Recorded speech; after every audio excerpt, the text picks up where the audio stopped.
Fellas, we got ourselves a tough one today. Hey, what's going on, guys? H-Turner John here, and today we're going to be going over a guide on how to do the Proving Ground Strike on Grandmaster difficulty. But before we jump into this, I ask if you want to keep up to date on all Destiny 2 news, information, links, tutorials, and more, that you go and subscribe to my channel. Otherwise, let's jump into it. So, like I opened up this video with, this one's rough, really rough. I'm just saying, if you're looking for an in-depth palindrome, I would sit this one out. Because yes, while you may be spending 35 to 45 minutes playing the strike and getting 2 palindromes, there will be opportunities in the future that will allow you to farm it even faster than this. And I'll let you know when it will be available to farm even faster, but if you've never been into a Grandmaster Nightfall before, I'm going to go over the requirements real quick. The strikes are 1350 on this difficulty. You have to be 1325 power to enter the strike, and the contest modifier is enabled, meaning you'll be locked to 1325 power. With that out of the way, let's go ahead and talk about our loadouts here. What should we bring into this Nightfall? Well, considering this is a Cabal strike, normally I would recommend the generic Void and Solar weapons. However, a neat little quirk with this strike is that on different runs, you're going to have different mini-bosses in the tank section, and there's a boss for Void, there's a boss for Solar, and there's a boss for Arc. And there's also a boss with no shield. Each time you play the strike, it's completely random, so without a way, I have to recommend that right at the start that you bring at least one of each element, just in case one of those elements ends up appearing, because if you don't have the proper matching element, it's going to take you way too long to break their shields. Next up, when it comes to weapons I'd recommend at the bare minimum that you have a sniper rifle with anti-barrier rounds, a energy flavored pulse rifle with unstoppable rounds, and a rocket launcher. Now, actually, I'll go over this later, but if you're going to do the out-of-bounds cheese with the boss, you are going to need a Skyburner's Oath, and that Skyburner's Oath cannot have anti-barrier scout rifle rounds on, otherwise the cheese will not work. If you're going to do it without cheese, I recommend running 2 Izanagi's Burdens and at least 1 Skyburner's, because Skyburner's Oath is very, very useful for taking out that shield that the final boss sits in. Now, when it comes to supers, I'm going to be quite honest here. You're going to have a not as hard time if you run 2 Ursa Furiosa Banner Shield Titans, aka Middle Tree Sentinel Titans. If you're going to do that, the 3rd subclass doesn't really matter that much. However, I still would recommend running something like either a Well of Radiance with the Phoenix Protocol exotic, or a Stasis Hunter, or a Hunter with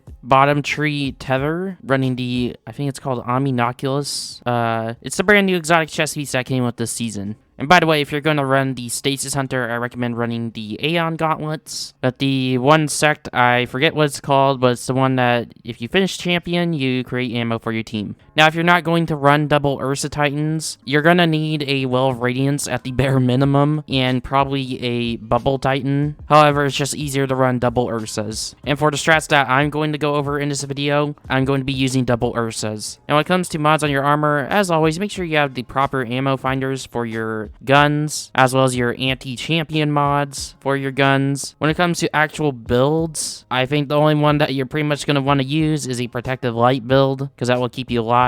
If you want to see the particular one that I use all the time, I have a Charge of Light video where I show it off at the end. That linked in the description down below. But yeah, that pretty much sums it up for the loadout portion. So let's go ahead and break down the different parts of the strike. So we're going to start off with the spawn area here. Pretty simple but easy strat is you just want to sparrow past the ads on the right. You just want to sparrow past them to the left. Jump up by that black tube there. Keep in mind that there's 2 turrets up there. So make sure you take out the turrets, and then you want to focus to the right where there'll be 1 unstoppable champion. You want to take him out and then just sort of ignore the rest of those ads down there. Then you want to move up and there will be a barrier champion as well as a bunch of ads as well. I recommend trying to take out the barrier champion first and then going for all the ads, because more of them spawn right after you take out the barrier champion. Actually, after you take out the barrier champion, there'll be another unstoppable champion. However, like I said, focus on the small guys first and then take out that barrier champion last, because once you take out that barrier champion, it will spawn in the mini boss that you have to kill. Once you've done that, like I said, the mini boss will then spawn in. He'll also spawn in with a bunch of ads, as well as another unstoppable champion. I would actually recommend sort of ignoring the unstoppable champion first and try and focus fire on getting the mini boss there down a bar of health, because that'll actually cause him to go into his immune phase. And also a bunch of more ads will spawn in when he goes into his immune phase. And so when he goes into his immune phase, this is the only part where ads spawn in. So what you're going to want to do is take out all the ads and then take out the unstoppable champion, and then you're going to go take out the boss. Then once you've taken out the boss, you got some area to traverse, which is pretty simple. You shouldn't need a guide for this part. And then after you traverse those hallways, it will bring you to the tank part 1. Now once you get to the drop down, I would drop down right away. Make sure you take out the right and the left snipers first, and then you're all gonna sort of group up on the right side and sort of take out the ads very slowly. Now, I guarantee that you're going to need ammo after doing part 1 of the tank section, so I recommend keeping one of the orange mini bosses alive, but do make sure you kill everything else before you run out to get ammo. Also, one last thing to note in this section, I'm pretty sure there's 2 barrier champions,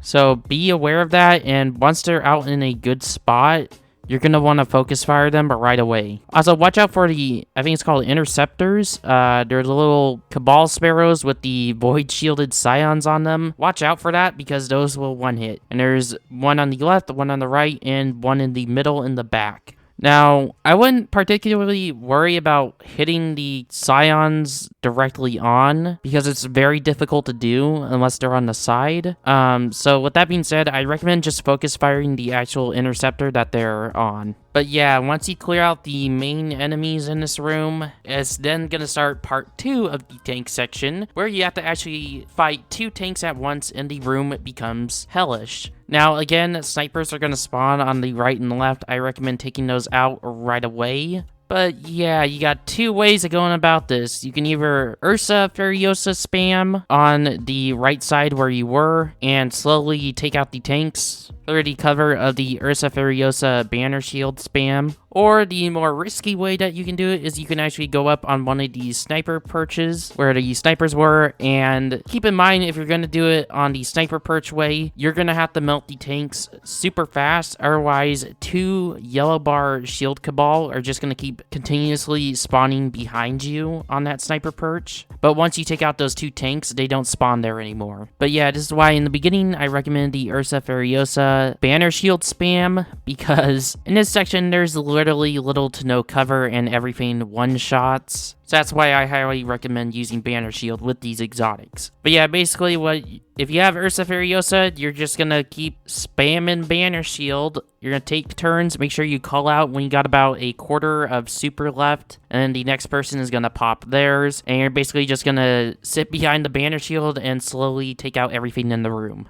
But yeah, once you've cleared out the tank room, that takes us to the ball dunking area.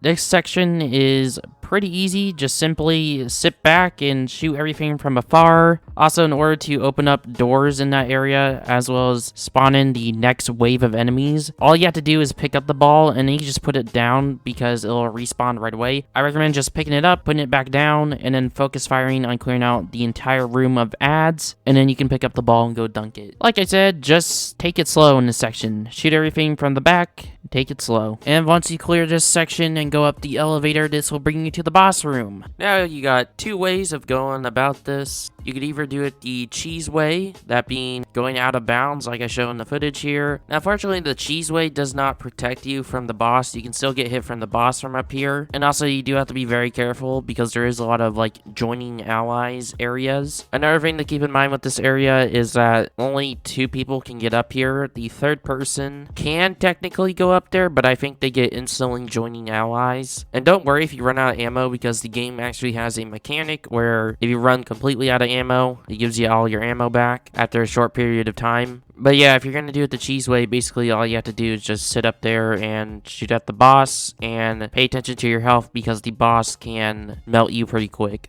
Now, the other way to do this is the non-cheese way. And if you're going to do it the non-cheese way, I recommend sitting in the back of the boss room, actually where the boss spawns in. Now, do keep in mind, if you're going to do it this way, you have to pay attention for the ads, because the ads do spawn right there. Also, another thing to note is that if you sit in the covered area for too long, or if you sit on the platform where the boss spawns in for too long, they actually start to set you on fire. But yeah, basically what you're going to do is sit in the back of the room, ping away at the boss's health, and then he'll go into his first immune phase. There will be some champions that spawn in when the first immune phase happens. Actually, fun fact, I'm pretty sure if you have a ×4 honed edge shot on your Izanagi, I'm pretty sure you can one-shot the little generator thing that's making the immune bubble for the boss. But if you want to be super safe, you can just use Skyburn himself. But yeah, once you get to the second immune phase, where the boss actually puts his generator on top of the platform where he spawned in, you're actually going to want to move to the front of the room where you entered.